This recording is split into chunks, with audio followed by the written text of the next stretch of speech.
All right. I had no idea that was going to play. I need to check the mechanism before that. That's another dude on the network. But anywho, welcome to the Church of Mabus radio show. It's Friday night. Let's unite at Public Radio.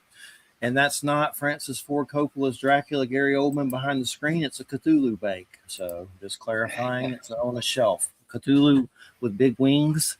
It's not Gary Oldman. So, but anyway, great to have everybody here. We got Wham here. We got Mark here. We got Dean Allen Conrad here.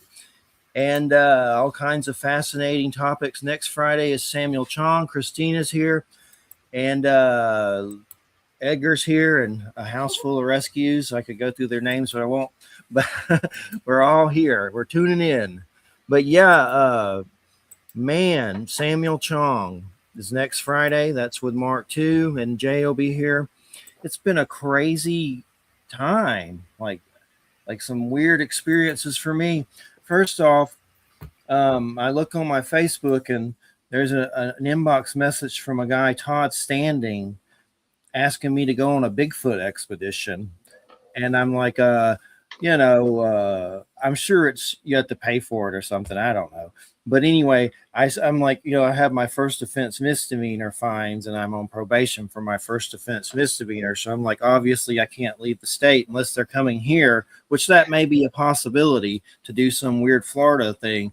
But anyway, I try to avoid that kind of stuff as much as possible going into the wilderness to hunt Bigfoot. And I wouldn't be hunting him anyway because that would imply you're going to do battle with Bigfoot, and I would lose pretty fast. I'm pretty sure. But dudes, and I know of the Dick Cheney incident, so that kind of keeps me away if there's guns there. So I try to avoid that. But anyway, he still wants to talk to me, and I told him about my fines and stuff like that. And we're supposed to talk this week. I have no idea, but he's a big dude and Bigfoot. I mean, I don't know a lot about him. I know there was some weird video that was controversial that a lot of people said that was possibly fake. I don't know if it was fake. It looked interesting, but I don't know. It might have been. I don't know. I know he's been on Survivor, man. I don't know him at all. So I'm going to have a meeting and maybe I'll get him on the show at least. Somebody mentioned him. Rich Germeau mentioned him on a last show. And Rich, I've been sharing some videos at Before It's News for Thomas Reed and Rich Germeau about their interviews and stuff. So there's been some Bigfoot interviews on Before It's News with a lot of different personalities. And UFO ones and stuff like that. But anyway, let's get started. First off, about vampires. I've always found them alluring and tried to, there was a power to it that I've always felt, just the word. And during, high school when I went through chemo and stuff and testicular cancer, I got into the Anne Rice books, and I probably clung to those a little too much during all that because the cancer had spread to my stomach and lungs. It was a very death situation that obviously I overcame, and I'm fine now at 51. I'm still a mess, but I don't have cancer. So, but anyway, when I went back to school my senior year, I look like Nosferatu. I look like Powder. People call me Powder. People call me Casper. I look very pale. And of course, Powder, I found out later, the pedo stuff, so that makes that movie a lot weirder. It's harder to watch. But anyway, with the director. But anyway, the point is, people said I look like a vampire, and I had wondered on some level, reading Dracula and stuff, if energetically I grabbed onto that a little too much during that ordeal, and it's been interesting, the subject. I've interviewed Father Sebastian a long time ago. I think some weird vampire cult dude from, I don't even know where he's from, but that was a long time Wasn't ago. he from France? Something weird. There was some weird controversy with all that I haven't spoke to him in 10, 15 years or more, but he was on the show at one time. But now there's some, I don't know, some criminal stuff or something. I'd have to look it up. I don't want to say something I don't remember, but I came across some weird stuff, like cult kind of stuff, like a vampire cult. And they never asked me to be a member, and I wasn't mad about it or anything. But I interviewed him. But anyway, kids called me a vampire and stuff, and I kind of latched on to dark clothing and black, and I just said I ran with it, and it scared kids away. And I'd say weird stuff to bullies and stuff because I was always attracting some bully. and I'd have to say something. I'd say weird stuff to him to scare him away, and it usually worked most of the time. But one of my big fights was with this crazy Nazi guy that had Hitler in his locker. And one day he came up to me and he goes, and I knew this kid since kindergarten, and we were friends. And one day he started calling me fat and names and stuff. He said, "You got to meet me at Wild Turkey Circle, or I'm going to beat you up every day." It felt like I was in a weird movie. And of course, my crazy ass went to Wild Turkey Circle, which was totally against anything about me being the introvert that I am. I did not want to go to Wild Turkey Circle, but I went there and we beat the crap out of each other. And later, the police came. I didn't get arrested or nothing, but uh, he was like beating rocks on his head. They said he was on meth or something. This was ninth grade. I'm 51 now. I forget 1990 or something. But anyway, I remember Guns N' Roses playing, and but anyway, later that guy came to my work and apologized about it because he had heard that I had testicular cancer a year later, and he asked forgiveness, and he said that he knocked up some girl apparently that I had been talking to that I didn't even realize he was connected to that may have caused him to call me the fat name. But anyway, he fell through a plate glass window, was in a car wreck, went to jail, and I guess somehow equated it to attacking me. And yes, I did do some weird spell, the only spell I've ever done in my life, where you take a bottle and all these like little nails and stuff and pee in it and bury it in your yard. It's like from some Wicca Brahmin Buckland book. It's like the only spell I've ever done in my life when this guy was after me. But anyway, he came to my work and asked for forgiveness, and that was fine. I did it. And I found out later that my dad, who's deceased now, was possibly took the lug nuts off his car. So that was that was that. But horrible. But I know that's a Sopranos episode. But but anyway, the vampire. Tell us, Dean, what drew you into the vampire? Well, I've always been a creepy little kid at heart, and liked vampires and monsters. And I Saturday night I was in front of the TV. I used to watch uh, Zachary, who came from Philadelphia, and a number of other hosts who were on Saturday night on different stations at different times. And so I always liked those movies, grew up with them. And even though they scared me, there were TV shows from the 50s, um, like One Step Beyond. And if you remember that, it had very strange, creepy music, and the host was very strange, and he scared me. My parents watched it, and of course I would stay up and watch it. And um, so it was just, something that scared me, but I couldn't resist it. Yeah, yeah. I've heard of Zachary. I don't know a lot about him, but I love those kind of eclectic, eccentric hosts. Those are a rare breed these days, especially to come on Florida Me TV. Like you can get that on an antenna, and then Spenguli comes on. I always have trouble saying his name. How do you say his name? I'm from Georgia, so I have a lot of trouble with pronunciation. So, but Well, I call him Svengoolie. how do you say? How are you saying? Is it Swin? It's like an SV Yeah, Spenguli. so Sven. Like spin, okay, like the word spin. But and then I was telling you about Nightmare Theater. But one thing, tell us some more about Zachary and some of these hosts that you've come across, because it seems like you're into that. And maybe what could you tell us about some of them? Well, Some of the Zachary hosts. started in Philadelphia, and the TV station he worked for got this cache of horror movies from old Universal movies. So they said, "You're going to be the host." This is the story that I heard him tell. And so he dressed as an old-fashioned mortician with a long coat, and he had uh, makeup similar to Svengoolie with the dark eye, you know, on his cheeks. And his hair was parted, and looked very strange. And there was a coffin there, and supposedly his wife was in that coffin, and he talked to her. And then there was another guy in a suit, an ape suit, and he was, and they would cavort or kind of around this little studio that looked like a dungeon. And then what he would do is he'd break into the movie, and then he'd present a little skit that looked like it would take off from that last scene where he broke in, and then it would go back to the movie or a commercial. And he was very popular. But when the station ran through these movies that they fired him because they didn't want to. Either it was too expensive to show them again, or they didn't want to. So he went to New York, and he did a similar show there in New York for one of the stations. And anyway, he lived to be in his 90s, and I've seen some interviews with him and in his 90s, and he was very sharp, and as recalling these old episodes in the old movies. It was very interesting, and you can find him on YouTube if you want to, if you'd like to go back and see him.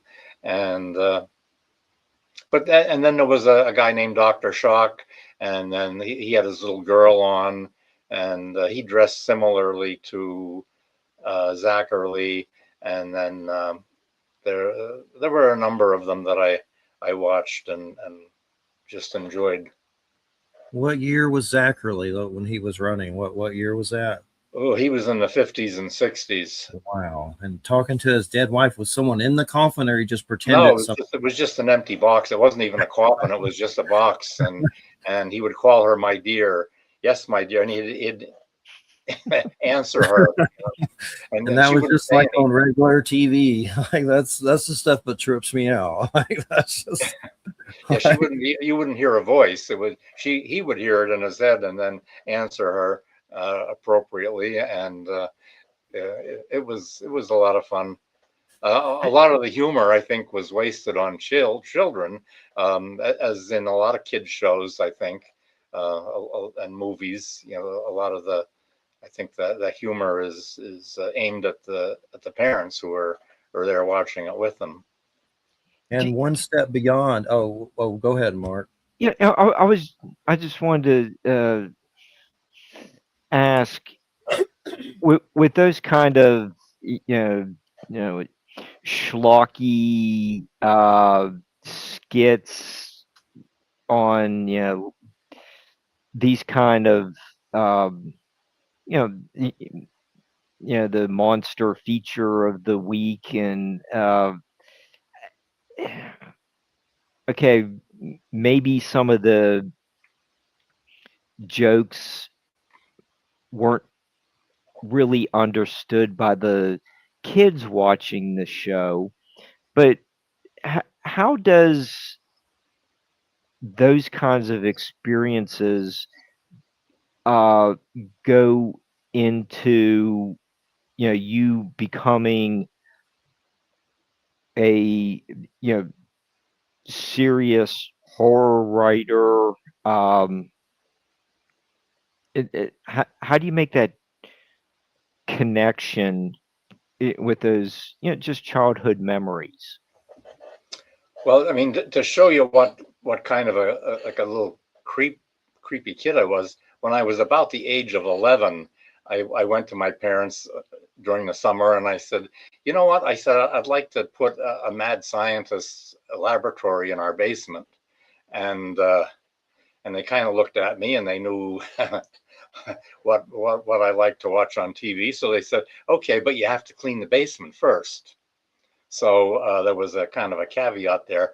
So I cleaned the basement, and I got some of my friends, and we built this, different sections of my basement to accommodate a monster and a dummy on a table that was supposed to be like the Frankenstein monster. And I got an old pickle jar and a rubber hose and made a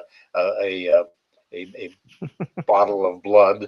And so then we charged friends, neighbors, relatives an entrance fee to go through the basement. So at least it was clean,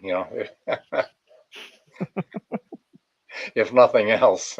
I don't think I scared anybody, but I hope they were entertained. So actually, the idea for this trilogy is kind of an interesting story. Um, I think it was probably the year after the pandemic, because we went to a professional baseball game. My son-in-law invited me, and we were going to go. He would go, I would go, and my grandson, oldest grandson, who was um, probably four and a half at that time. And so this was his team and his park, and he knew his way around it. So we were driving, and he was watching for parking, and I was looking out the other side, and I saw this man, and he was in the fentanyl slump, or dipping as they call it, and he was standing up. He was passed out. He was bent over at the waist, and his fingers were just about touching the sidewalk, and he just kind of defied gravity the way he was standing, and he also had his. It was summertime. He had a t-shirt and shorts, and he had the shorts and his underwear pulled down around his ankles. And I said something, because my grandson was in the car. I said something to the effect like, "Holy smoke, will you look at that?"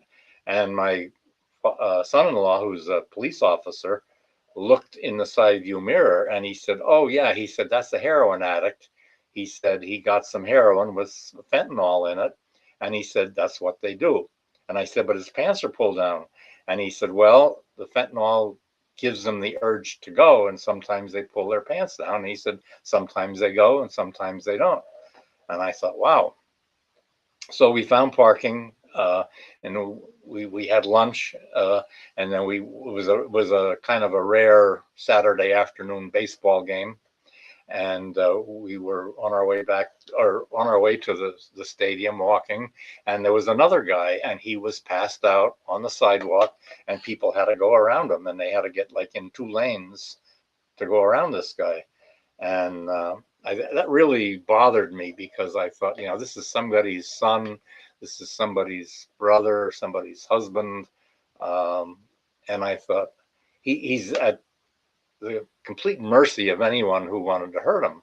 And so after I got home, I couldn't get the thought of these two guys out of my mind, and I started to think, well, who would want to hurt him, And I thought, well, maybe some kids would want to rough him up, and I thought, well, vampires, they'd be the perfect prey for a vampire, completely helpless. The vampire could come along at night, pick them up, whisk them away, to their demise. And so that's where the idea of the trilogy came. And when I got through getting close to the end, I did a lot of research, and especially on drug use. And so as I got close to the end of the first book, I thought, I have a lot of material here. I could probably do a second book. And I did the second book, and I thought, I got halfway through that, and I thought, well, why stop at two? I'll make a trilogy. It seemed like natural. So that's what I did. But I think what makes these books different from most is that, well, they're modern. They're set in modern times, and they are. Most of the characters are homeless, and they're drug users. So they live in tents and boxes on the street. They use drugs. They pass out. They have some overdose. So they're very easy prey to the vampires who take them. Now the vampires in the first book are kind of aristocratic, something you would think of old time. They're hundreds of years old, and they don't like tainted blood. So they want blood that's more or less pure. So they take the people, they throw them in cages in a restaurant basement, the after dark restaurant, and they wait, let them go through the horrors of withdrawal. And when their blood is clean and tastes good enough that to their liking, they drain them.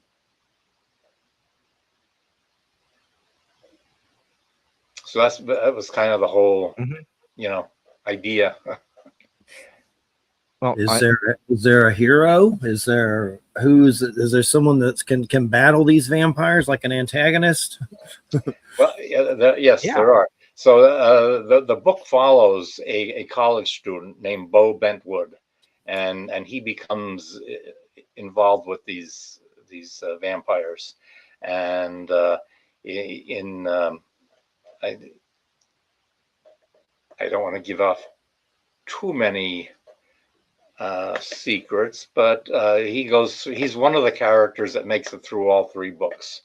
Not all of them do, because they're killed in one way or another, and there are so some of these homeless people manage to escape from the vampires, and they meet up and they say, look at our lives, we have nothing to what do we have to live for? We're addicts, we live in the streets, our friends disappear weekly, let's band together and fight the vampires. So that's what they do without any knowledge. There's no Van Helsing, there's no master of the occult who has a plan. They just kind of wing it to although they do use an old copy of Famous Monsters of Filmland. That's the magazine, a fan magazine from years ago, which I have a number of. I don't know if you've ever heard of it.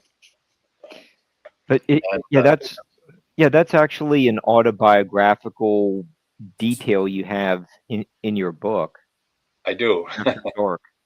So I actually have that, the issue that they use to fight vampires, I actually have. So there's an article in there that describes what the powers and weaknesses of vampires are. So I use that to kind of frame, their ideas, and they just accepted this fan magazine as legitimate, and they're going to use it to fight vampires. And then they also run in during the course of the book with a professional vampire hit squad who help them, these drug addicts, greatly.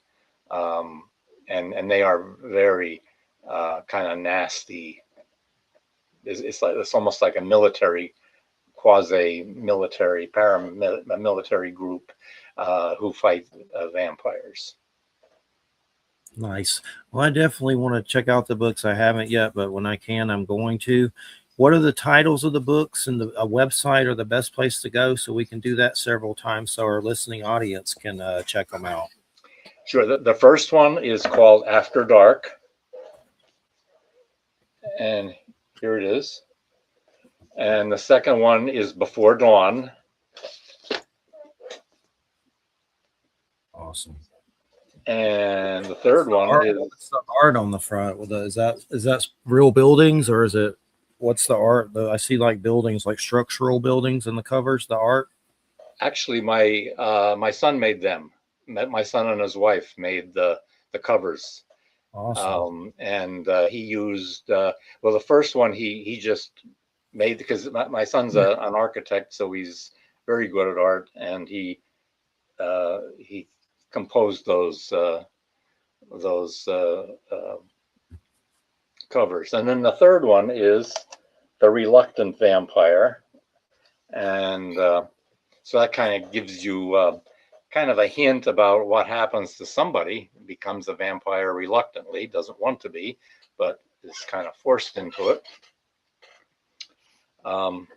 So the other thing about the books is that when I got the idea and wanted to write them, I wanted to do something more than just a vampire novel, vampire series.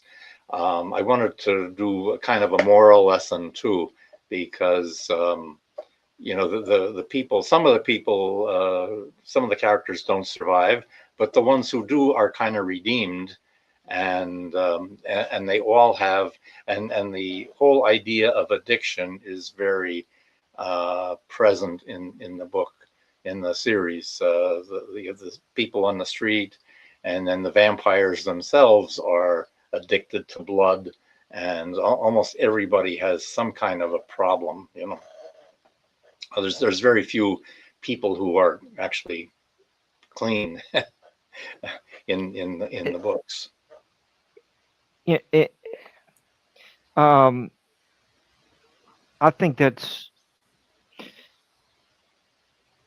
a yeah, you bring a unique take on the vampire stories by setting it in, you know, uh, modern times. You use a lot of symbolism, you know, like you were saying with the addiction. But you just mentioned some of the character. I think one of the nice things about your book is you have really good characters. We can get into Mad Maggie, some of the other homeless characters that bring some comedy. You know, a, a sadness by looking at their condition. Um, but you make them fully developed characters. You were just talking about some of them are looking for redemption. And even at the beginning of the show, Jeffrey gave the example of his the fight he had with his friend, and his friend, you know,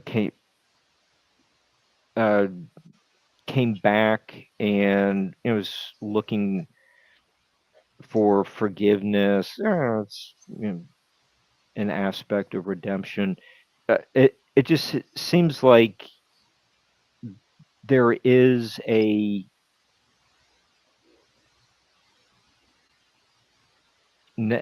natural human need for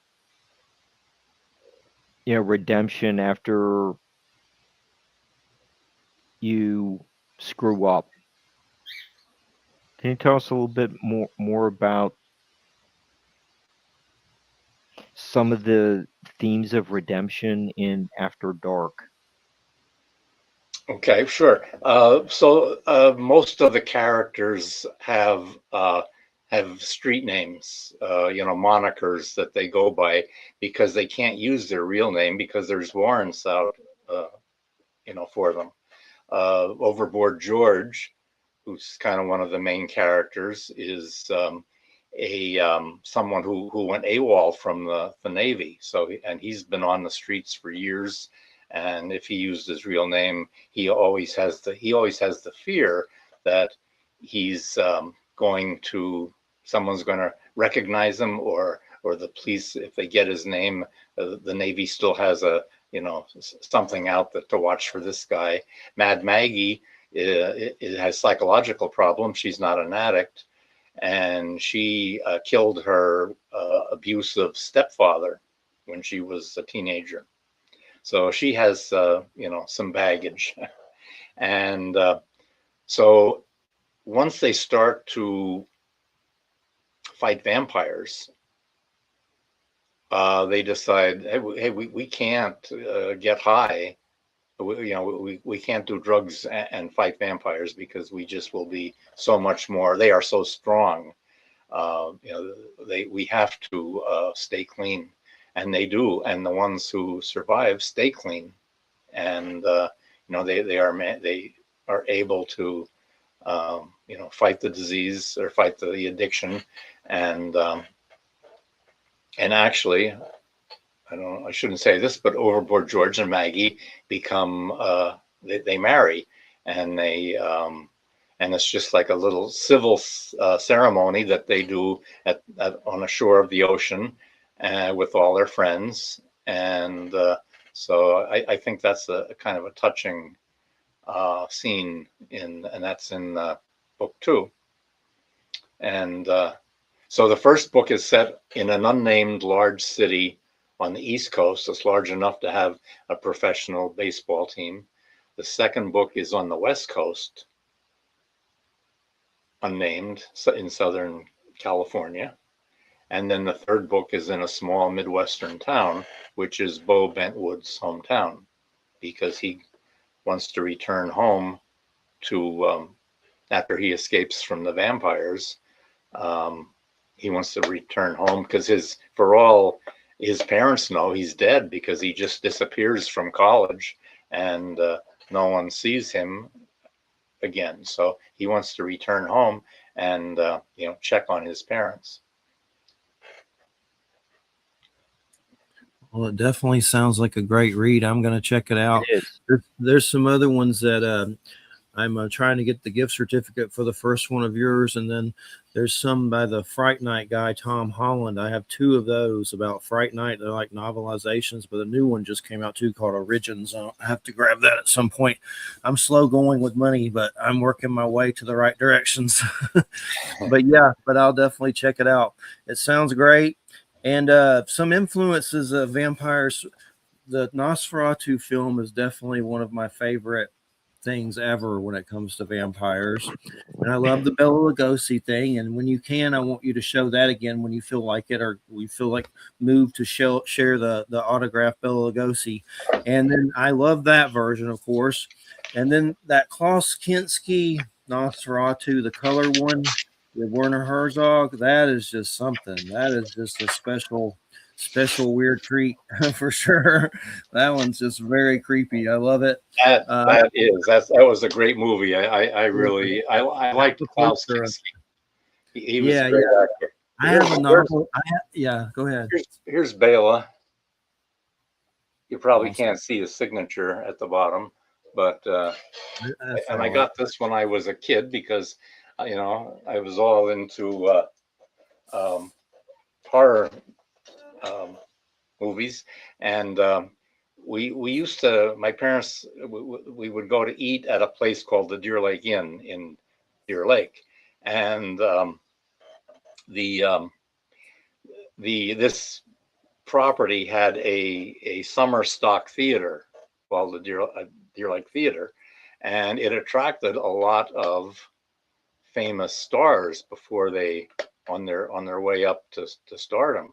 And I imagine Bela between movies went there and performed possibly Dracula because he did that on stage. And so anyway, when we would go into when I was a kid, the theater was no longer there. It didn't exist anymore. But they had a restaurant and a motel, and of course the Deer Lake, the lake itself, where you could boat and fish and enjoy water sports. But when we would go to the restaurant, I would always go around and look at all the photographs on the wall, and I spotted Bela. Well, I was just enthralled that his signed photograph would be up on this wall where I was going to eat. It didn't take much to excite me when I was a kid. So anyway, my uncle found out about this, and he was friends with the restaurant owner, and so the restaurant owner gave him this photograph. He said he had more of them. So the next time I saw my uncle, he surprised me with this photograph. So that's been a prized possession ever since. And about a year ago, I was looking at this photograph, and I thought, I wonder if this signature is genuine. And so what I Googled Bela Lugosi's signature, because I figured it was like my uncle to take the picture and write "Best wishes, Bela Lugosi," and say, "Look at this, it's autographed." So anyway, so I looked it up, and there were photographs online of Bela's signature, and it's very similar to this. So I would believe it's authentic. So that makes me like the photo much more. Definitely. Yep. And what are some vampire movies or books that have influenced you, or some of your favorites? Well, I think Bram Stoker's Dracula is certainly one. There is a book called Stoker's Manuscript, which is a real excellent book. And I have it here. The only thing is, I'm looking it up. It sounds interesting.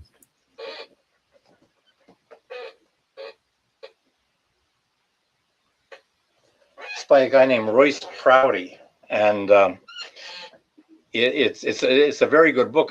From what I read about him, he only wrote a couple books, 2 or 3 books, but that was very excellent book. Very the descriptions in it of the crypts and things are very very good, and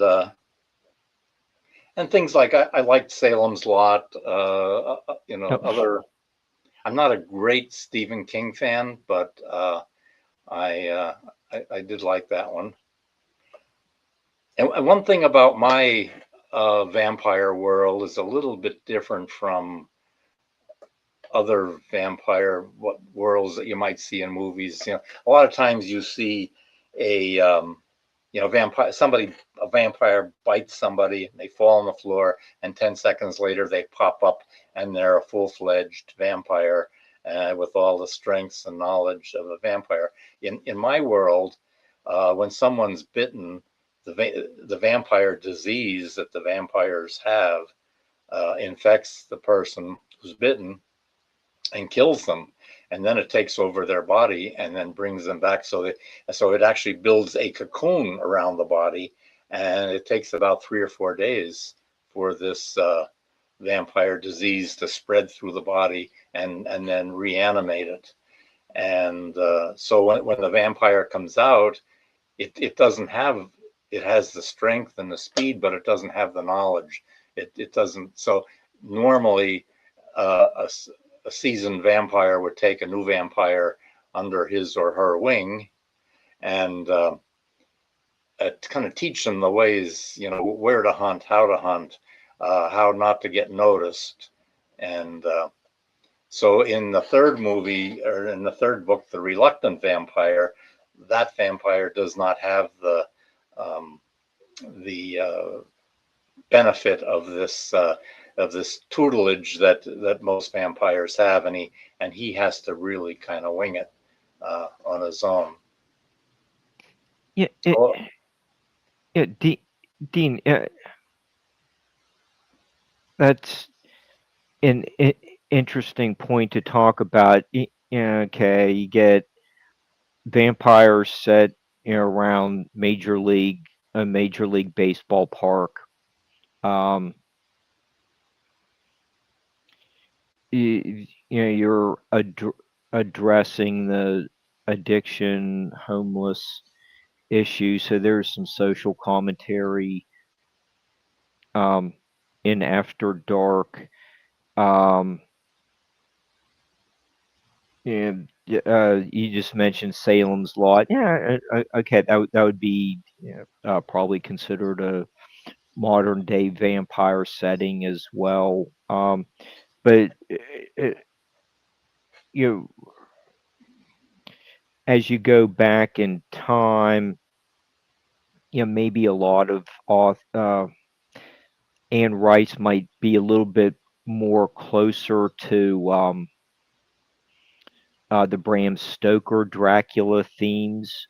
But can you tell us a little bit about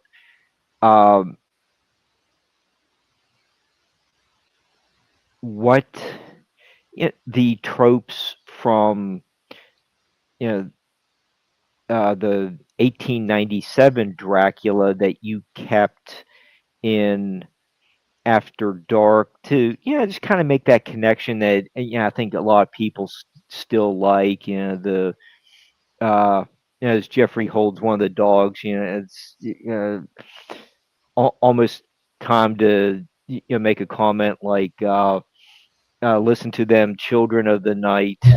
The brat dog, that's for sure. Yeah, but you do with the modern settings and themes, you still still kind of work in those themes that the gothic themes that everyone loves, from Bram Stoker and Poe and authors like that. Sure. Well, originally, I mean, vampires were thought to be really kind of evil. Uh, they didn't have a lot of. It wasn't really until let me see here. There was.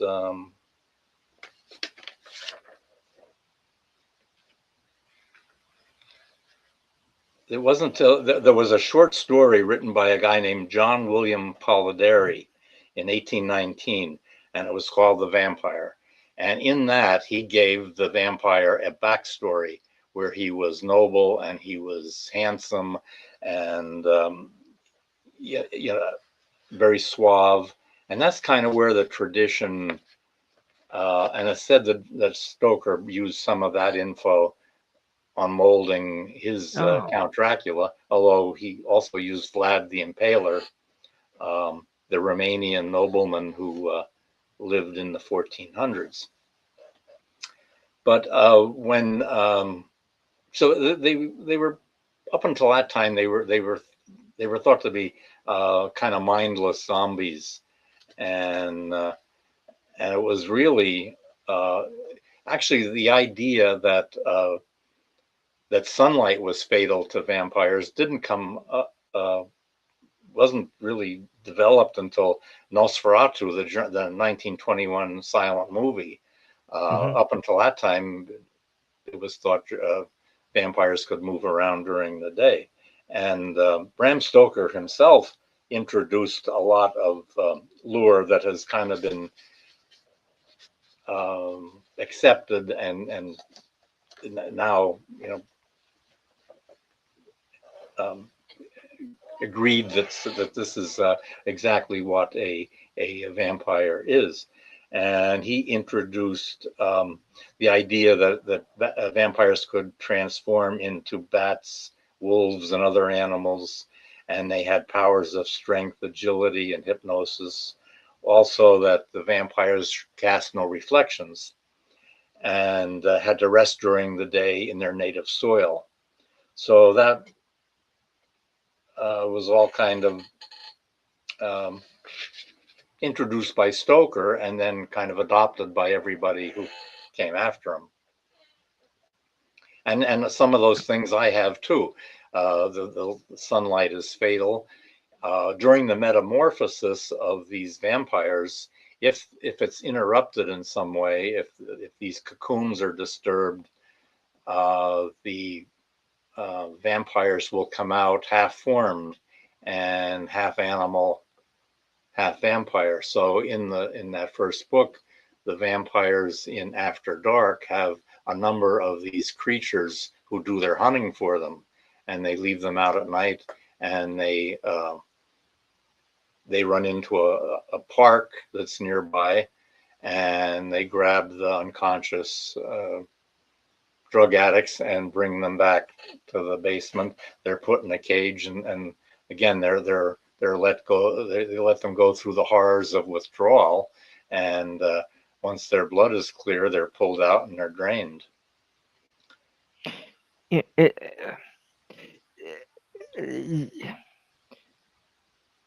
don't know if I'm phrasing this correctly, but you do have, you just mentioned, Bram was, writing about, Dracula has to sleep in his native soil. You get inside the after hours bar, cemetery statues from cemetery that was removed to build the baseball park. So, and you get a couple of little statuaries as some of the decor inside the restaurant. So that's a little subtle example of keeping some of the traditional themes alive while updating your story for a modern reader, which I think you make it a very good impact on the reader. This is very scary book, a lot of suspense in it. I think it's very well done. Well, thank you. Yeah, as part of it kind of goes into the description that the city wanted to build a new ballpark, and so once they got the financial part ready, they pushed out all the homeless people and bought blocks of tenements and tore them down, and even moved part of a cemetery. So after dark was one a historic building, so it kind of escaped the wrecking ball, and it remained a restaurant, and then there were offices above, and so they took some of the statuary from the cemetery and moved it into the different places in this restaurant, and the book kind of raises the question: if is it real or not real? Because the waiters, because now the bar has a reputation of being haunted. So it says the waitresses and waiters will tell stories about their own encounters with ghosts, and so, but you don't really know if that's true or if it's just something that they're saying to get a bigger tip, and kind of frighten their customers. Well, you're also, what, 40 some years later, you're also kind of, with the modern urban expansion. We go back to the line from Poltergeist. You only move the headstones. It's kind of like this, a more modern, classic line that we all grew up watching, and I think that's just one of the appeals of your book is how many of these just little descriptions throughout the book that, oh, hey, kind of go back to that movie, or um, the movie from my childhood, or some of the traditional movies. So you do work in all kinds of different themes um, throughout Yeah, After Dark. there are any number of what I guess you would call Easter eggs in the book, but and most people won't recognize them because they're just in my head something that I remember, and so they amused me when I wrote the book. Yeah, but that's one of the nice things. We were talking a little bit about that prior to the show starting. I might as well just let the audience know is just. I think that's one of the nice things about working with Jeffrey and Wham, and helping out with other shows is learning how many memories from childhood, just kind of go into creating a great horror book, or poetry, or something like, what's that? What's that based on? Oh, okay. Well, here you are, just telling us all all kinds of different experiences go into creating a character or a book. I think it's just one of the neat things about doing podcasts is learning about the creative process. Yes, and I've certainly enjoyed watching some of the. I've seen I don't know how many now that you've been on, Mark. I get pimped out a lot. Well, you do an excellent job. Thank you. You're really a storehouse of of information. And but one of the things that well, there's a scene in the first novel where the drug addicts attack After Dark's basement, and they're going to go in after in the daytime, and there's a trapdoor in a lot next to the, and they go down. That scene. And there's an oblong swatch of sunlight on the basement floor, and they go in and they say, "This is our base. Don't get too far from here." And so as the fight goes on and they search for the vampires, the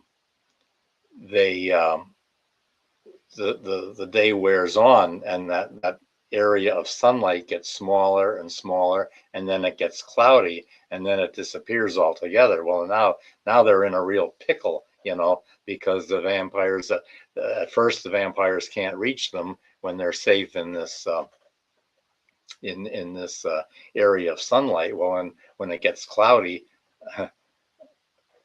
they're in trouble. Yeah. William, how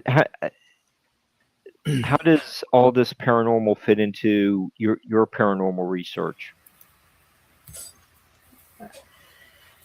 Is it consistent? Pretty, Well, I don't know. I don't know. I don't study vampires as a paranormal phenomenon. I mean, I think that, I've studied stories about vampires. Like when I did my dissertation, I committed an entire chapter to horror tropes that show themselves in various ways in UFO abduction narratives. And I'm not talking about the experiences of people, but the stories that are made of their experiences. Some of the larger mainstream sort of stories that are told about them. And there are similarities, for example, between the way in which some aliens are depicted and the way in which vampires were depicted in the 19th century in particular. Not so much, the more modern versions of vampires, especially starting with, I think of the reframing of the vampire in Dark Shadows, Barnabas, the compassionate vampire who was a vampire and didn't want to be. I'm talking more about the monster, Bram Stoker's monster, and some of the earlier renditions of vampire that you then see kind of classically in Nosferatu and is resurrected in Salem's Lot. There are similar among those tropes, and please understand, I'm not willing to go into great detail about this because it took me a dissertation, to write all of this up. But some of the stereotypes are racial. If you go back to Bram Stoker's Dracula, for example, a lot of the ways in which Dracula is portrayed, the language that's used, is exactly to the word, exactly the same kind of language that was used to stereotype Asians in literature and newspapers during the time. And so when you read a lot of the tropes surrounding UFO aliens, the slanted eyes, the unnaturally pale skin, especially if you go back into like how those early tropes that you find some of those early descriptions of aliens in pulp fiction, comic books of the 20s and 30s, for example. There seems to be a continuity there, probably not least because a lot of people who read vampire books also read pulp fiction. You know what I mean? It's like there's an intense overlap between people who read about aliens and stuff and people who read about, horror monsters. And you see that in popular film all the time, or popular, entertainment. So, I mean, that's the kind of stuff that I did. But the other thing is some of the interests that vampires had. The interest in the extraction of fluids. The need to kind of the fact that aliens would keep, at least according to the narrative, the popular narrative, they keep coming back to the same people over and over again to extract stuff from them. The feeling that they had been marked in some way, where in vampire lore, there's often, at least in Bram Stoker, there's often this idea that you've been marked. You can either see, wounds on the flesh or bites in the neck or, something to indicate that you've had contact with something that is unearthly. So, I mean, those are the kinds of things that I looked at. I wasn't trying to draw I was only trying to draw narrative continuity, not try to say that aliens were vampires or that or that aliens or that vampires were aliens, back then, but we thought of them as something else. I think that in the human imagination, they sort of, especially when we're talking about them, they lie in the same kind of liminal space as sort of the unknown. And a lot of unknown things, regardless of their actual ontological status, like whether they're real or not, if they lie in a liminal space, then how we talk about them tends to overlap. And that's, Wham, you always bring interesting insights into your discussions. And okay, Jeffrey, you have a question? I keep thinking of different movies during all of this. Vampire movies are like going through my head. Near Dark. What was the other? Now I forgot the other one, but Near Dark kept going off in my head. Just gems that are unique in the vampire energy that are out there. Like there's one I just saw. I haven't seen it yet, but Nausea. It's called NADJA, I think. But somehow David Lynch is a producer on it or something. I haven't seen it yet.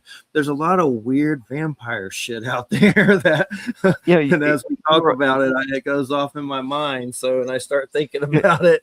You were also talking about the Klaus Kinski. Yes, love that one. Nosferatu. Love that one. Yeah, Dean, you also get into a little bit of the reincarnation theme. So you are bringing in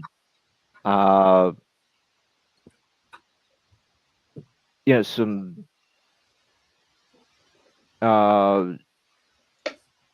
very old spiritual concepts as well. How's that fit in with the vampiric characters? Well, some of these vampires are very old. They're hundreds of years old, and they the vampiress was she and her brother Gerard were of minor nobility, and she danced with Napoleon, and they talk about the Middle Ages when armies weren't fighting. They were digging through cemeteries looking for vampires, and that's one thing that people used to do. They would, if they suspected someone was a vampire, they would dig up the body. And of course, back then they weren't embalmed, so they tended to get bloated and with gases, and the blood would be forced into their lungs and might come out in their mouth. So if they saw a bloated body, they would assume this thing is alive and it's eating because it's getting bigger, and and there's blood on its lips. So they would have a whole host of things that they would do before they decapitate them, and before they burn them, before they return them to the earth. There was a whole litany of things that the superstitious people did, and a lot of things they probably mistakenly thought that something supernatural was at work when it was just something natural. Yeah, I don't know if that answered your question. No. Hey, Mark, weren't we Yes. talking about that Summer monologue guy or whatever about the vampire books? What's his name? Summer with an M. It's the guy that writes strange vampire books. Like, I have one of his books, but I thought his name was Summer. I'd have to look on Google when I'm more capable, but there was somebody I was discussing his books with, but they're older books about vampires, like real books about vampires. And I swear his name's Summer something like that. You can look it up. You're gonna make me look at it. Do it. There, I'll find it. I think he did a show with Mark Dawidziak, who covered vampires. Yeah, it's possible. And That's not. It's not close to the name you're referencing, but I know. I think Mark did an extensive vampire show with you and Wham one time. it's Montague. I'll spell it Montague Summers. Is anyone familiar with him? If not, check it out. It's some interesting stuff. Now, I am not, but I will write that down. Yeah, Okay, it's, let me spell it again. It's kind of a weird. I'm not sure where he was born, but Montague Summers. And if you put up his name in Google, a lot of weird. I have one of these books in hardcovers. I think he has a lot of different ones, but a lot of weird stuff comes up. It's a journey for sure. Check it out when you can. But yeah, I need to dig up that book. I have it somewhere. I bought it in Little 5 Points, Atlanta, at a bookstore. I forget which one, but it was in Little 5 Points. yeah. Well, you and Wham have covered a lot of vampire stories. Yeah, and I authors. mean, we've had Dacre Stoker on. He invited me to Transylvania. I didn't go because I knew what would happen there. They would get me, so I didn't go for financial reasons. Maybe one day I'll go, but I mean, I would like to go to Transylvania one day, but after this Iran thing blows over, or all of this blows over. Yeah, I've never been on a plane, and right now I'm definitely not going on one. yeah, that would, you can't, really can't get any closer to vampire lore than having the grandson of Bram as a guest. Yeah, another eclectic, strange one. Don Webb, Vampire Magic from Don Webb is associated with the Temple of Set, which is a whole weird thing in itself. So that was an interesting show. But we're glad to have you here, Dean, to add to our vampirism. Well, thank you. It's an honor to be here. So where do you stand on this, on the evolutionary vampire? Are you seeking a vampire for eternal life or human? Well, I don't think there are any real vampires. I think that anyone who thinks, there are people who claim they are vampires, who think they are vampires, and I think that is more of a either a medical condition where they crave blood, or they it's maybe a mental problem that they take on. There was a movie with Nicolas Cage, and I can't remember the the name where he. Is that the Once Bitten? The Once Bitten or something? There's. It could be it, where he thought he was a vampire. So many good things. Once Bitten. God, wasn't there a Jim Carrey one that was? I'd have to look them up and maybe mixing up names, but wasn't there like an old weird Jim Carrey one? I could be wrong, but I know the Nicolas Cage one. I haven't seen that in a while. And man, we got dogs here acting this out of control. This one dog. but anyway, the energy's in the air. As far as but so many strange like Catherine Bigelow, isn't that who did Near Dark? That was a female director, and that movie, I don't know how well it did, but that's a gem. Near Dark. God, I saw that when I was a kid at a drive-in. I believe I saw it with my dad. That was a crazy movie that I could watch it at any time and it's held up pretty good with Lance Henriksen and all that. And that was from a female director that at that time for someone to put out something like that. I like John Carpenter's The Vampires. I have the book by John Stakely. But I enjoyed the movie. I mean, it's not the greatest in the world, but it's likable. I like James Woods, even though he's a prick most of the time and everything. I guess that's his personality. But yeah, Vampires is a good watch. That's one of my favorites. Yeah, the comedy in it, the dark humor, and John Carpenter, of course. He's supposed to be putting out some new stuff at some point. I forget exactly what, but he's working on some new stuff. Hopefully, before he departs the building. You know, there's some game Toxic Commando that came out that he somehow has a subtitle on John Carpenter's Toxic Commando. I haven't really looked at it too. It's some zombie apocalypse. I'll check it out. Zombie apocalypse game. I'll check it out at some point. But go ahead, Mark. Yeah, Jeffrey, towards the beginning of tonight's show,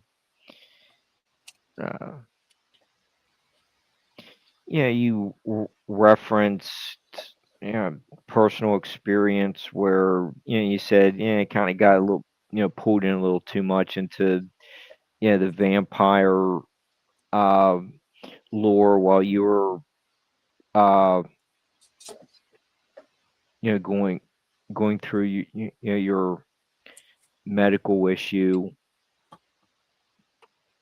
and I think Dean has a character. Well, it's you can tell by the title, "The Reluctant Vampire," Part 3. Okay,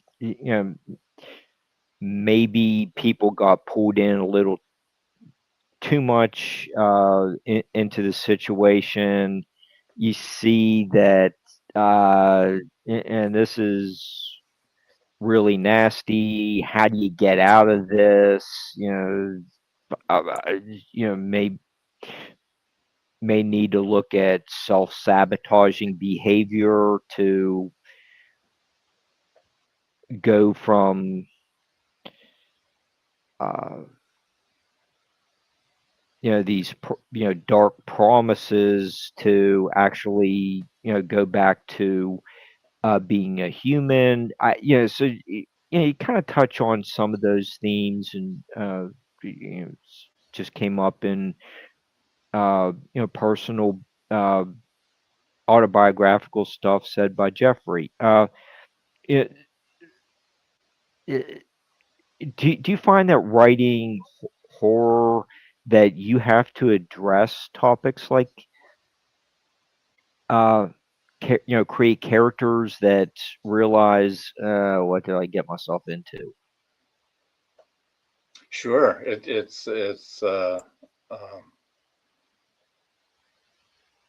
I think you have to address that. I think you have to put your characters in, even if you set the story 100 years ago.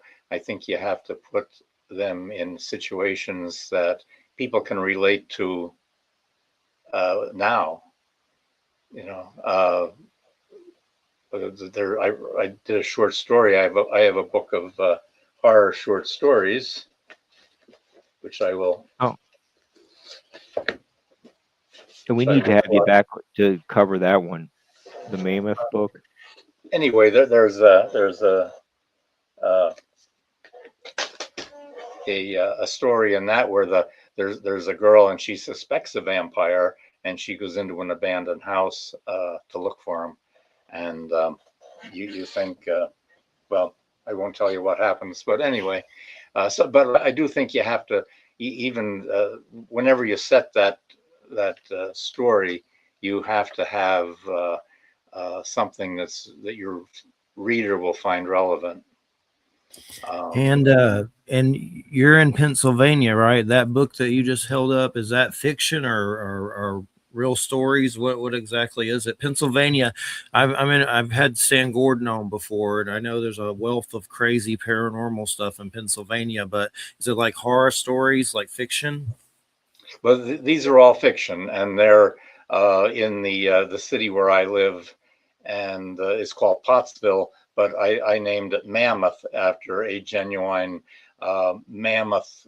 There's a 40-foot vein of anthracite that runs through the area, and I think the coal companies that are still remaining are still digging into that mammoth vein, and it helped. The Industrial Revolution, kind of the fuel for the Industrial Revolution with that coal. And they used to mine it and float it down the Schuylkill River to Philadelphia, and then it was shipped to other ports and or used in Philadelphia mills. But anyway, the idea that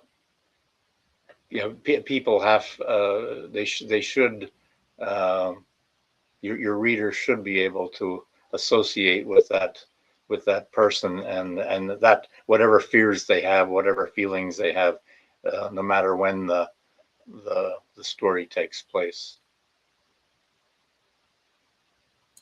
And how do you feel about the paranormal? Have you had any personal experiences, or do you not jive that way? I don't really. I had an incident when I was growing up. I was probably, I don't know, 12 or 13, and my friends and I were walking along this railroad bed, and the railroad was cut out of there was a cliff there, and we decided, for whatever crazy reason, to climb this rock face. And when everybody got up except I took a different route, and I kind of got stuck, and I reached up to get a handhold, and when I did, I grabbed a rock, and the rock was loose, and it came off of my hand, and I just kind of went back, and I was almost in free fall, and something pushed me back into the face of the rock, and I got another handhold, and then I was able to get down and go up the way the other kids had gone, and got off the rock. But that was. Yeah, that's a big one. That's a paranormal event. My thing was I went through testicular cancer at 17, and it sucked. And then a few years later, my dad died, and I started to have a lot of weird, like, ghost experiences, some UFO stuff. I saw beings of light down here in Florida at Silver Lake. I was completely sober, and the Watchword Bible was on, playing some meditation thing. For whatever reason, I was playing it, and something said, "Go outside and turn towards the house." I looked towards the house and saw two people made of light leave my house, like Ron Howard's Cocoon. But you couldn't see their facial features or anything like that. But my point is, that's what it reminded me of when you said that. There's a book called The Afterlife of Billy Fingers by a lady, Annie Kagan, that I recommend. She's a singer. Her brother dies, and it's a true, like, an afterlife book, but he appears to her as a being of light. So something about the trauma of losing a meatball and chemo and my dad opened my senses, and at times I have seen weird stuff, and the being of light thing is possibly us or angels or whatever, but there's something to it based on what I've seen, that's for sure. And that's pretty much why we do the show. But that's interesting, though. That's an interesting story. That sounds like something intervened to help, you not get hurt. So angelic, maybe, or deceased loved one. There's so many ways to go with it. That's for sure. There's crazy UFO Bigfoot cases in Pennsylvania. Yeah. Like It, some crazy it, ones. and speaking of Stan Gordon and other Pennsylvania settings for uh, paranormal experiences, Dean, you work with Max Furyk as well. He's been a guest with Jeffrey and Wham, what, 2 or 3 times, at least twice. A lot. 3 or 4. Yeah. A lot. Oh, Yeah. okay. Well, yeah, it's been a few times. So, okay. So you guys uh, get together in your writing group. What what's going on with the future of horror writing in Pennsylvania? Well, I'm sure I'm happy to report it's alive and well. I met Max at there's a paranormal book coffee shop up in Wilkes-Barre, or outside Wilkes-Barre, and they had a book. Went there, and quite by accident, and introduced myself, and I said, "Do you ever do book signings or readings? I'd be interested if you are." And so they invited me up. I think it was in the Halloween season, and Max was there, and there was another writer, and so that's how I met Max. So we traded books, and we've become good friends ever since. Yeah, he's from the shows he's done on the Church of Mabus. He's covering a lot of the Pennsylvania locales. The Smurl haunting and the not too distant Amityville horror setting. The coal mine disasters. So he's covering. That would tie in with the Mammoth coal vein that you referenced a few minutes ago. So there's. I think it's interesting that you can use. So some of the geography of areas and the local history to actually create a lot of captivating stories. Exactly. This area where I live, in the 1700s, when settlers first started to come here, it was known as, because it was so wild and rugged, and before coal was discovered, they called it St. Anthony's Wilderness. It was so inhospitable, and so anyway, it's this town of Mammoth that I use.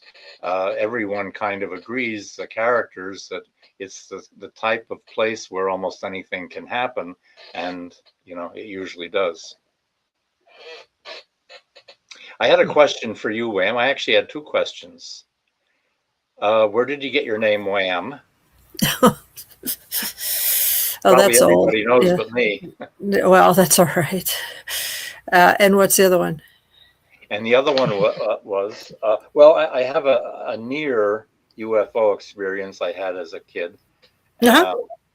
And so I was in my backyard, and I saw this long cylinder in the sky.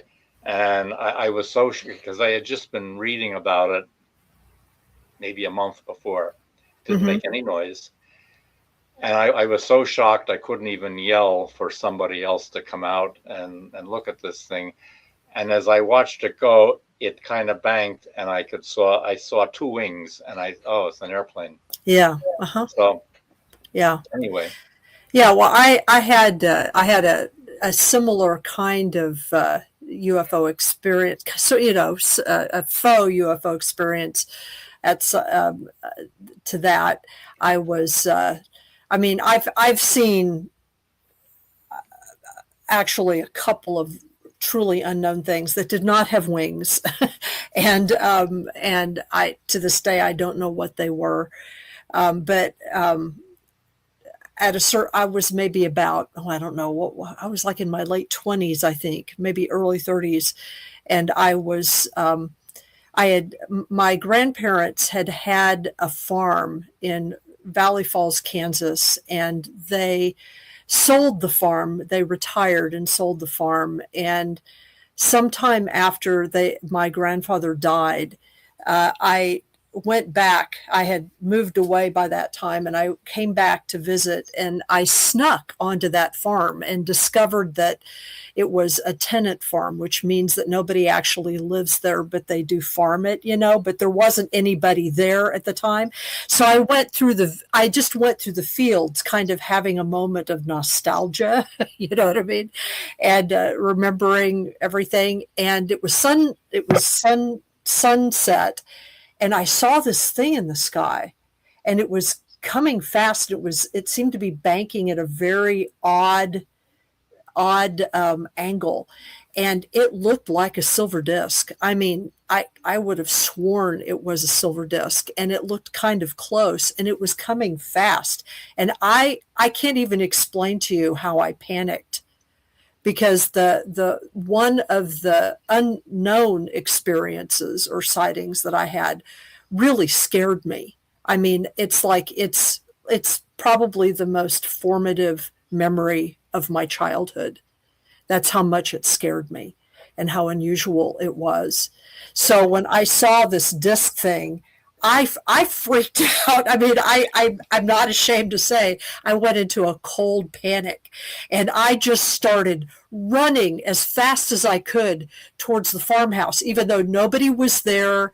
And it was almost 3/4 of a mile away. I just started running.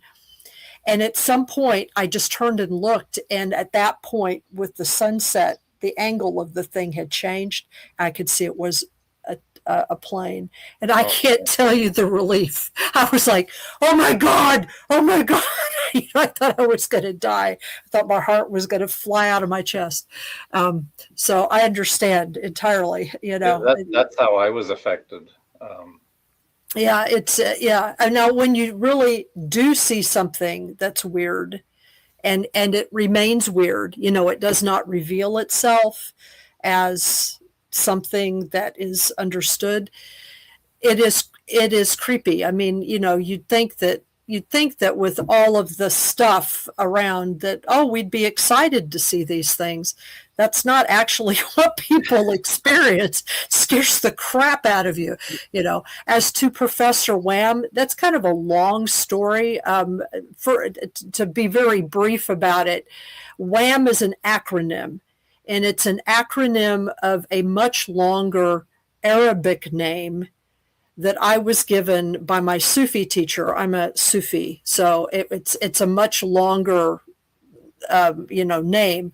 But I have a friend who many years ago, because the name is in Arabic and she refused to know how to spell it or pronounce it, she just created the acronym WHAM. And so that's part of where that came from. The other part of it is that when I first started doing this podcast with Jeffrey wanted me to come up with a moniker for myself, some kind of a, do you want a stage name?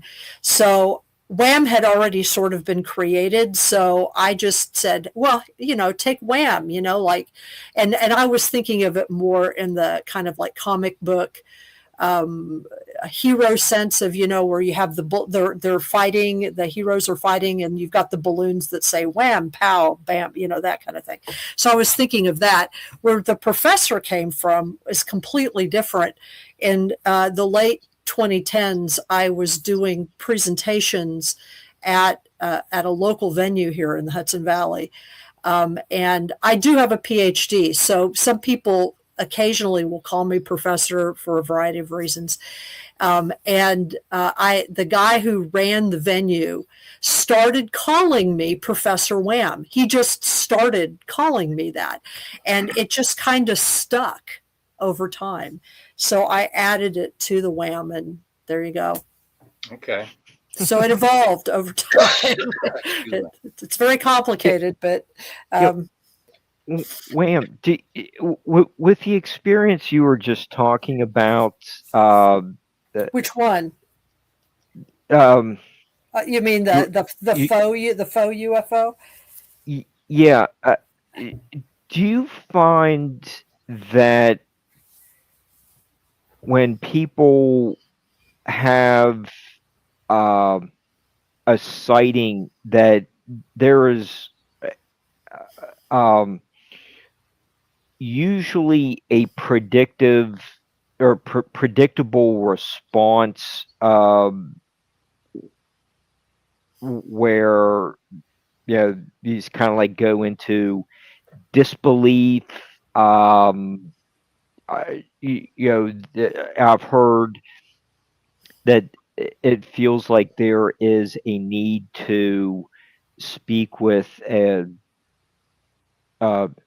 priest, minister, some religious figure. Do you find that most people fall into some kind of category like that, or are there a wider varieties of experiences? Because I think some of Dean's characters have a lot of disbelief until they end up in a cage. Well, I've studied UFO narratives in particular for a very long time, probably, over 40 years.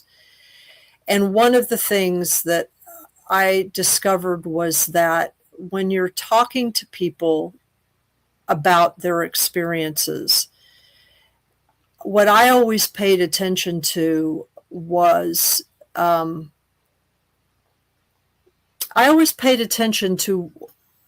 unexpected things. There are several types of people who claim to be witnesses or who are witnesses. Mm-hmm.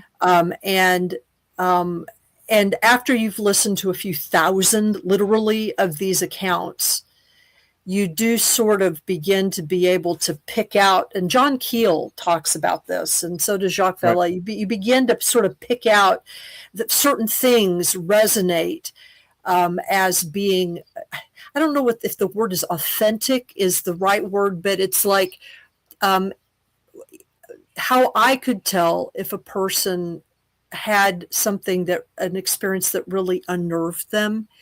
They actually don't want to talk about it at first. They don't want to talk to a priest or an expert, or they don't want to tell anybody, because it's so unnerving to them that they want to try to figure out for themselves first if they can, or that they're afraid that somebody's going to consider them insane. It's right. It's the people who want to run and tell that I'm just automatically suspicious of. It's not that they didn't have an experience; they might have, but there are types, personality types, that are too eager to tag anything as possibly weird. When I think that. I do believe that there are inexplicable experiences that people have, all that means is that we can't explicate them. We don't know what they are. We don't know what they mean. I've always tended to think that what we call the supernatural is just something we haven't figured out the explanation for yet. There's enough magic in the world without us, being super weird about it. But so those are the kinds of things that always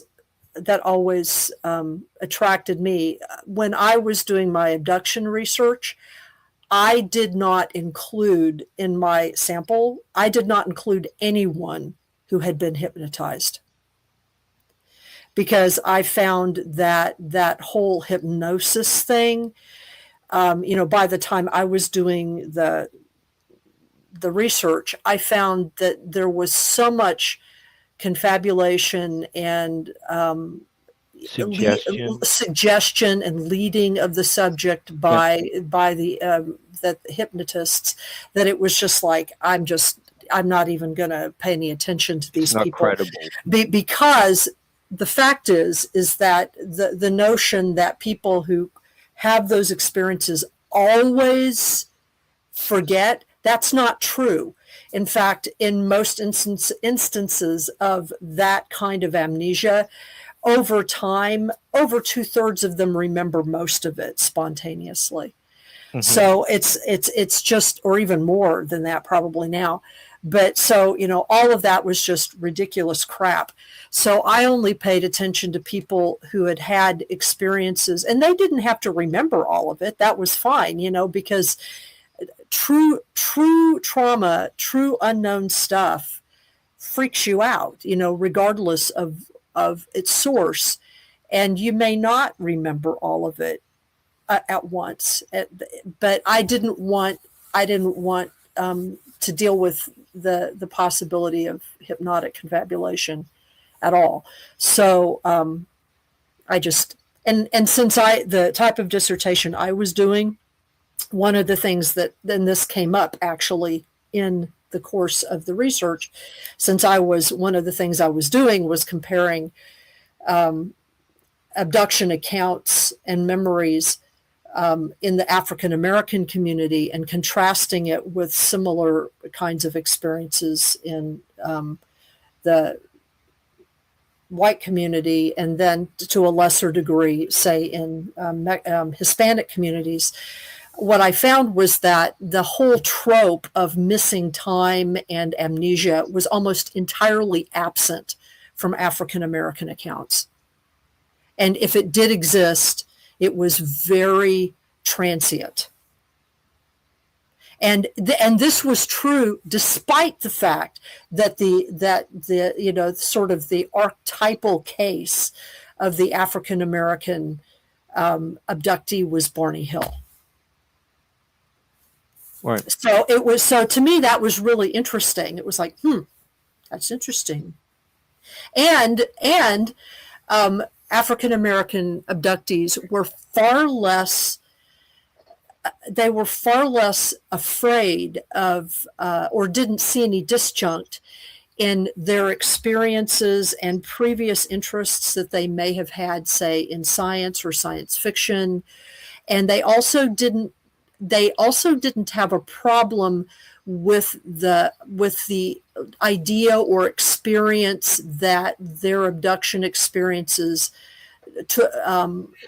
often experience them almost as dreams. In other words, that these different states of consciousness and dreams and abduction and visions, they saw a continuum between all of those types of things. They didn't feel like those things had to be very clearly and separately delineated, like I often found in white subjects. So it was interesting. It was like, because that told me a lot about narrative structure, a lot about how people create stories out of experiences and what's important and what isn't. Because for the white percipients, it was very important that they be seen as normal and rational and trying to be scientific. And it wasn't that the African American percipients were not rational or were not interested in science. It was that they were not as afraid of the different ways in which these experiences might, touch different parts of themselves. They didn't have to define everything into little categories. It was just interesting. If other people want to study that stuff and get more, academic about it, that's fine. I just found it was interesting. It was just the Betty and Barney Hill. I've had Stanton Friedman. I've interviewed him, and that's come up that show. I need to dig that one out, but yeah, he was definitely a good one for that one. Stanton Friedman. Someone was recently talking about him on Facebook, remembering him, and I interviewed him several times, and I know he's got a book about that has some kind of evidence. I don't know if I have it though. I need to buy it. But yeah, it's an interesting case. And then the James Earl Jones movie, I have that on DVD. Mm-hmm. I want to watch that again. I forget the name of it. Out of this? No, it's called Interrupted Journey or something like that. Yeah. Or Journey Interrupted or something. Yeah. That sounds right. Yeah, I have that. So on a weird, like, I don't even know. It's a weird DVD I bought somewhere, and it's on it. Dean, what do you have coming up over the summer? I have a that I'm just I'll probably finish it up next week. I'm kind of editing a book I wrote in the early 2000s, and it's not horror. It's back when I thought I would write the great American novel, and it's about a relationship between a father, a son, and the son's girlfriend. And so there's a lot of comedy, a lot of funny things in that, nice. Especially with all these relationships. And it's called The Summer of Our Discontent, with which is kind of making play on Shakespeare. Yeah, on Richard III. And but anyway, Wham, have you written any books? I've written a couple. I'm actually working on a couple too right now. Whenever I have time, I've written a book of short horror stories that are sort of in the Lovecraftian oeuvre, and the reason why I wrote them together is because they came out that way. I'm not really a fiction writer, but I went on a retreat. This was back in 2017. I went on a retreat and had a dream, a very vivid dream out of that retreat. And that dream became one of the stories in the book and sort of the core of the book. And after I wrote down that dream, it's like all the other stories just kind of plopped out. And what was weird about the stories to me is that each one of the stories has a strange set of synchronicities that are attached to them. I wouldn't call them paranormal exactly. They're just odd. You know what I mean? They're the kinds of things where it's like, how did I know this when I don't know this? That kind of stuff. Because I do think that sometimes with creativity, you tune into other stuff. But anyway, so I've got that, and it's called Final Season, Lovecraftian Quartet, and it's under my long Arabic Sufi name, and and then I wrote more recently. It was published in 2019. And I'm doing a volume 2 of this book. That's what I've started working on, kind of an update, and it's called Mysterious Beauty: Living with the Paranormal in the Hudson Valley. So it's kind of a survey book of paranormal experiences and narratives in the Hudson Valley, running all the way down from, the city, all the way up to Albany and a little bit beyond. So, it's available on, as a paperback or as an ebook, or it's on Audible. So however people want it. Both very good. What was that? A mysterious what? It's called Mysterious Beauty: Living with the Paranormal in the Hudson Valley. And and I use Dr. C.S. Matthews. That's the author. So if you do just Dr. C.S. Matthews Paranormal like in Amazon, it should come up. And everybody, Wham's taking a hiatus. Yes, I am We taking a we hiatus. we are very grateful for your service of this weirdness. Thank you. And when you're open to being a guest again, let us know. Oh, absolutely. And just let us Absolutely. know if you want to do that at any point. And Yeah. It's and, it's mostly to rest and write, to be perfectly honest. You know, I don't I just blame you. I just need time, you know, to do some stuff. Yeah, I don't blame you. I'm there too.